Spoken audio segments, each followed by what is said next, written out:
सौरमान से आज तीसरा और चांद्रमान से आज पहला सोमवार। नमस्कार, स्वागत है आपका प्रश्न में। मैं आपके साथ विवेक उनियाल। इस वक्त भद्रकाली में हूँ और भद्रकाली में कांवड़ यात्रा जिस प्रकार से चल रही है, जिस प्रकार से मैंने पूर्व में बताया कि चांद्रमान से आज पहला सोमवार है और पहले सोमवार पे सभी श्रद्धालु गंगोत्री से जल भर करके अपने अपने शिवालयों के लिए, अपने अपने इष्ट भगवान शिव के लिए चढ़ाने के लिए ले जा रहे हैं। इसी बीच में हमारे साथ में कुछ कांवड़िए अभी हमने बात करी पूर्व में और अभी यहाँ पर और लोग भी हैं। इनसे बात करने का प्रयास करेंगे और जानेंगे कैसा ये विषय है अभी और किस प्रकार से जो है यात्रा कर रहे हैं, किस प्रकार का दृष्टांत है। नमस्कार भाई साहब। नमस्कार जी। क्या नाम है आपका? निखिल। निखिल जी कहाँ से आए हैं? मेरठ से। मेरठ से। कैसी चल रही है कांवड़ यात्रा? कांवड़ यात्रा बहुत अच्छी चल रही है। बहुत बढ़िया चल रही है। कहाँ से ला रहे हैं जल? गंगोत्री से। गंगोत्री से ला रहे हैं। कैसा अनुभव रहा रास्ते में? मतलब किस पर्पज से? नहीं, आप कांवड़ यात्रा लेकर के आ रहे हैं, कैसा अनुभव है? मतलब जो पहली कांवड़ है आपकी? चौथी कांवड़ है। चौथी कांवड़ है। कैसा अनुभव? जो भक्ति के लिए तो द बेस्ट अनुभव है भैया, लेकिन जो वहाँ का माहौल है वो बहुत गंदा है। कैसा माहौल? जैसे कि एक रुपये की चीज़ 10 रुपये में मिलना। अच्छा, ये बहुत हो रखा है वहाँ पे भाई। कहाँ पर?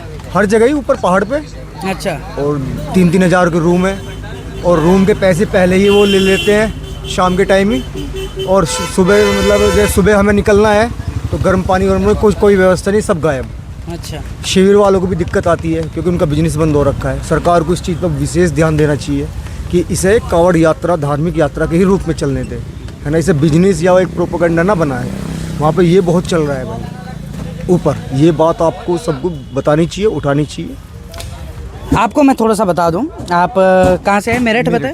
मेरठ से मैं आपको थोड़ा सा बता दूं क्योंकि हमारी जो पहाड़ की जो विषमताएं हैं, थोड़ा सा ये है कि हमें जो है सामान पहुंचाने में, ले जाने में ज़रूरत से ज़्यादा हमारा खर्च हो जाता है। इस विषय में चीज़ें कुछ हद तक महंगी हो जाती है, लेकिन जिस प्रकार से ये है कि अगर दुगना रेट ले रहे तब तक के लिए भी सही है। लेकिन अगर उससे ज़्यादा अगर वहाँ पर लिया जा रहा है तो ये सचमुच में मैं कहूँगा जितने भी व्यापारीगण हमारे ऊपर अभी व्यवसाय कर रहे हैं, व्यापार कर रहे हैं, थोड़ा सा इन चीज़ों का ध्यान दें।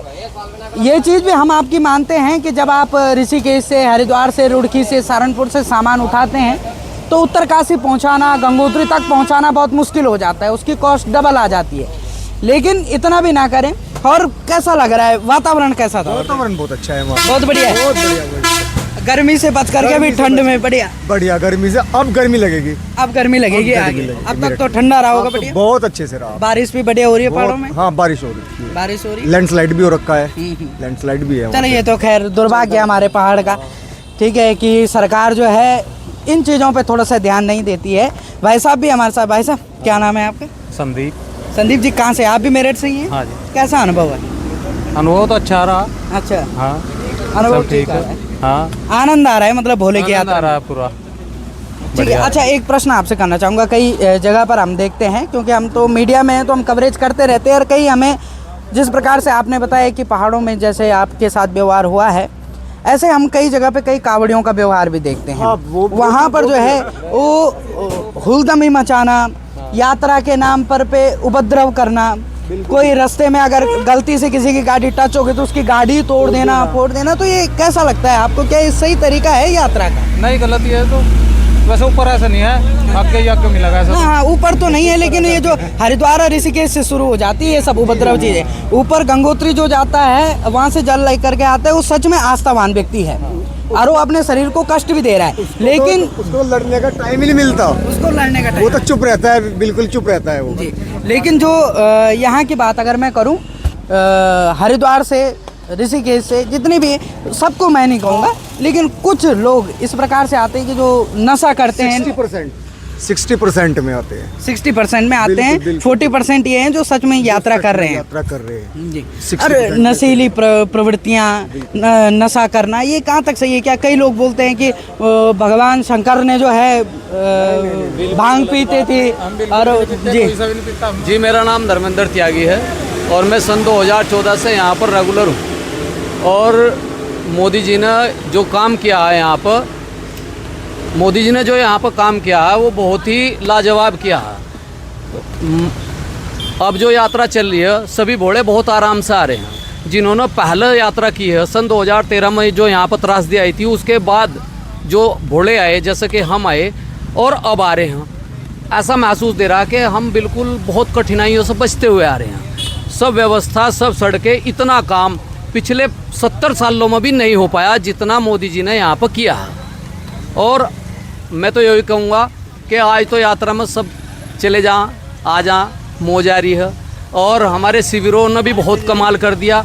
दिल्ली से लेकर वहाँ तक के जितने भी शिविर लगे हुए हैं, पानीपत, हरियाणा, पंजाब तक के लोगों ने सेवा दे रखी है, वो भी बहुत ही बेमिसाल है। मैं आप उन कह रहे लोगों के लिए हैं बहुत व्यवस्था बढ़िया है, लेकिन एक चीज़ मैं बता दूं, ये जो 15 दिन 30 दिन की व्यवस्था जो कांवड़ यात्रा में होती है, ये तो सचमुच में आप कह रहे हैं, आप तो अनुभव कर रहे हैं, हम तो खैर देख ही रहे हैं, तो आपको लगता होगा अच्छी है। लेकिन रही बात सरकारों की, तो यहाँ पर कई ऐसी कमियां हैं जिसपे कि अभी जो है सरकार ने कुछ भी नहीं सोचा। पहाड़ में जो जीवन है वो अलग ही विषमताओं से घिरा हुआ है। वहाँ पर बहुत सारी, हाँ, जहाँ तक रही कांवड़ यात्रा की बात, तो आप अनुभव कर रहे हैं, तो हो सकता है अच्छी व्यवस्था हो। अच्छी व्यवस्था ठीक है। तो सड़कों की थी, क्योंकि सबसे बड़ी समस्या बोड़ों के सामने सड़कों की आती हैं और वे उन्होंने दूर कर दी हैं। और जहाँ तक आपकी पहाड़ी क्षेत्र की और भी लोग हैं, उन्हें भी मेरे हिसाब से 60% तक रोडों से जोड़ दिया गया। जो जहाँ तक मैं पहुँच पाया हूँ, केदारनाथ भी हम यात्रा कर पाए हैं 2 बार, और उधर भी हम पवाली से लेकर बेलक तक होकर आए हैं, गाँव दर गाँव, और उन लोगों से भी हमने बात करी है। आज वहाँ रोजगार भी है और उन्हें फैसिलिटी भी दी गई है, ऐसा नहीं है। हो सकता है उन्हें रोजगार मिला हो, लेकिन जो आप कह रहे थे ना 60-40 का रेशियो, वही सेम उत्तराखंड में भी है। अभी आधा से ज़्यादा जनता ये है जो अपने अधिकारों के लिए अभी लड़ रही है, उन्हें कुछ नहीं मिला है। चलिए, आपकी यात्रा मंगलमय हो, ये कोई राजनीतिक बात नहीं थी, ये जो है। और भी यहाँ पर भाई हैं। भाई, क्या नाम है आपका? कौन बोले? आप बोले जी, क्या नाम है? भाई, मेरा नाम बादल बिहाल वाल्मीकि है और मैं लोनी गाजीबाद से हूँ जी। कैसा लग रहा है, क्या अनुभव? अनुभव तो बस ये आस्था है हमारी महादेव के प्रति, माँ गंगा को अपने सीने से लगा के हम लोग पैदल चलते हैं। बहुत अच्छा अनुभव है और यहाँ का जो वातावरण है वो बहुत सुंदर है।